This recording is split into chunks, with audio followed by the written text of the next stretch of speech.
Donc aujourd'hui, nous allons aborder la discipline en détail. Elle est valable pour les joueurs débutants, mais aussi pour les joueurs un peu plus expérimentés, parce qu'à la fin de ce tutoriel, vous trouverez quelques rappels qui vous permettront de ne pas oublier des modificateurs pendant le jeu qui sont très importants pour la bonne jouabilité. Donc en fait, la discipline, c'est tout simple. C'est une caractéristique qui permet de passer les ordres. Et il suffit de jeter 2d6 sous la caractéristique en fait, que l'on va retrouver dans le tableau de caractéristiques de chacune des unités. La discipline se teste pendant la phase 2 de la partie, c'est-à-dire la phase pendant laquelle il faut réaliser les actions, les tirs, les ordres, etc. Prenons l'exemple tout de suite de cette unité de fantassins polonais, donc en colonne de division sur l'image.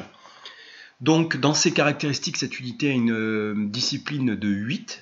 Les soldats polonais sont des soldats expérimentés. Au préalable, le joueur avait caché l'ordre de reformation, il a lancé 2d6, il fait un résultat de 7. Donc l'ordre est réussi puisque le résultat est inférieur ou égal au résultat de discipline. Donc l'ordre est révélé et il peut faire une reformation, se placer. Allez, on va prendre un exemple.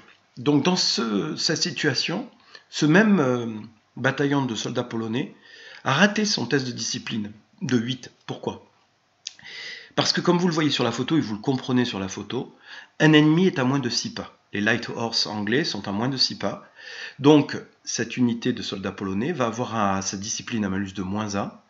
Donc 8 moins 1, 7. Donc sa discipline sera de 7 ou moins. Il fait un 8, donc le résultat est supérieur. Il ne pourra pas passer son ordre ce tour-ci et ne pourra pas le révéler. Donc ne pas agir.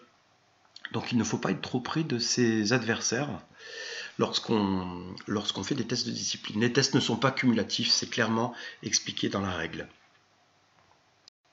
La discipline de base d'une unité peut bénéficier du bonus de ses officiers. Donc dans cette image que l'on retrouve dans le livre de règles, on a une unité de français en colonne d'attaque, avec ses voltigeurs déployés au loin, caractéristique de l'armée française, et son colonel qu'on voit dans l'image à cheval entre les deux bataillons derrière, qui a un rayon de commandement de 8 pouces, donc qui donnera un plus 1 à cette discipline. Donc la discipline passera à 9 au total. Donc clairement, si on reprenait l'exemple du bataillon polonais, le test de discipline avec un G de 8 sera réussi, puisque la discipline au total est de 9. On appliquera exactement le même malus à ce colonel et son unité.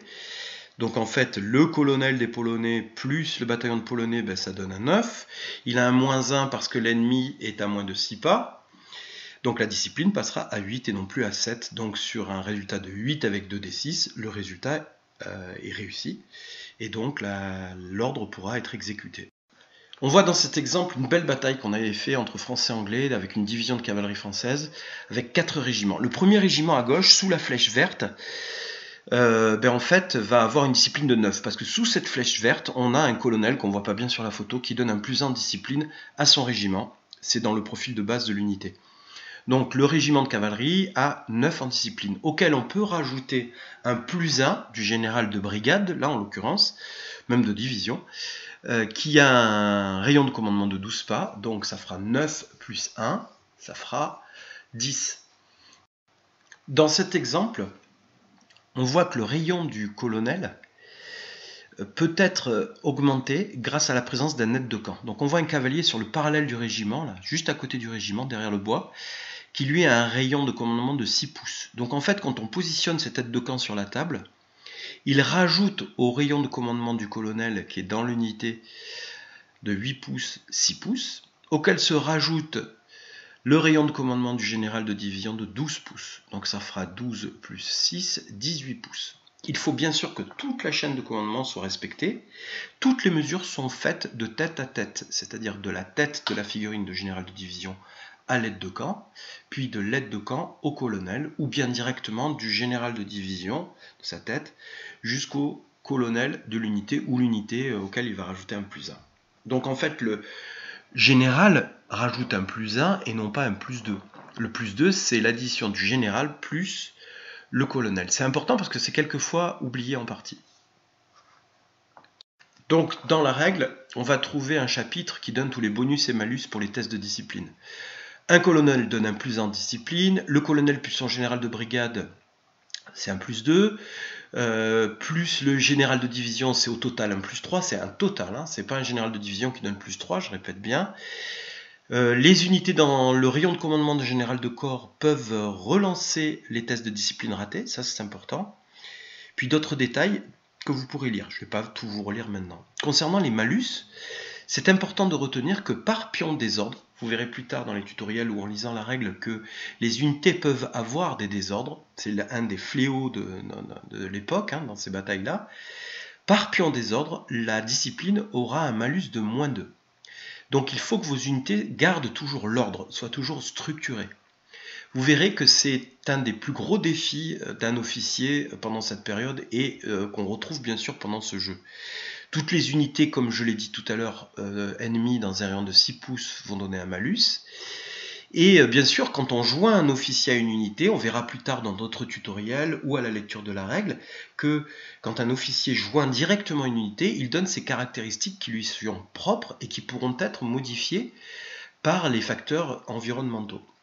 L'intérêt, c'est qu'il va ne plus donner son bonus à d'autres unités à côté, mais donner un petit coup de main à cette unité qui est peut-être en perdition sur le champ de bataille en donnant ses propres caractéristiques qui sont en général beaucoup plus hautes que ces unités en particulier.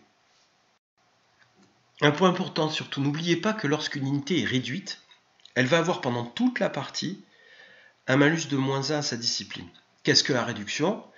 Vous le trouverez dans le livre également, c'est en fait lorsqu'une unité a 25% de perte par rapport à son effectif initial tout au début de la partie.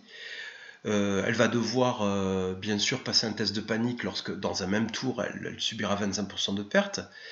Elle aura également elle n'aura plus la possibilité de donner un point en psychologie pour les unités qui sont autour d'elle lorsque ces unités doivent faire un test de peur, mais ça vous verrez ça plus tard dans les tutoriels consacrés à la psychologie.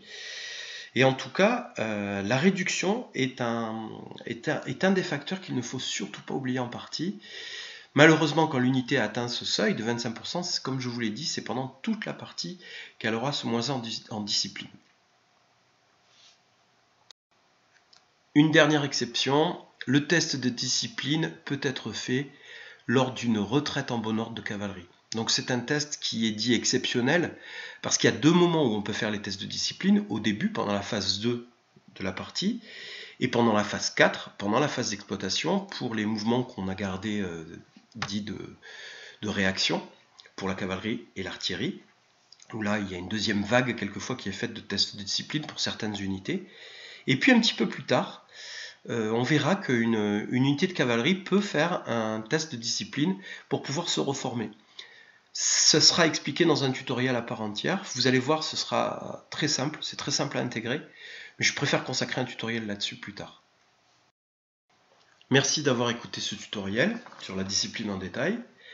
Rendez-vous autour des tables pour de bonnes parties. Là, je vous ai mis une photo de mon pote Ward, de son surnom Boule, lorsqu'on était en Russie en 2007 pour la reconstitution de la bataille de Friedland, où en fait on allait charger pour la première fois face à des hussards russes. Un moment inoubliable. Des bises à tous et je vous retrouve autour de la table, j'espère très très vite.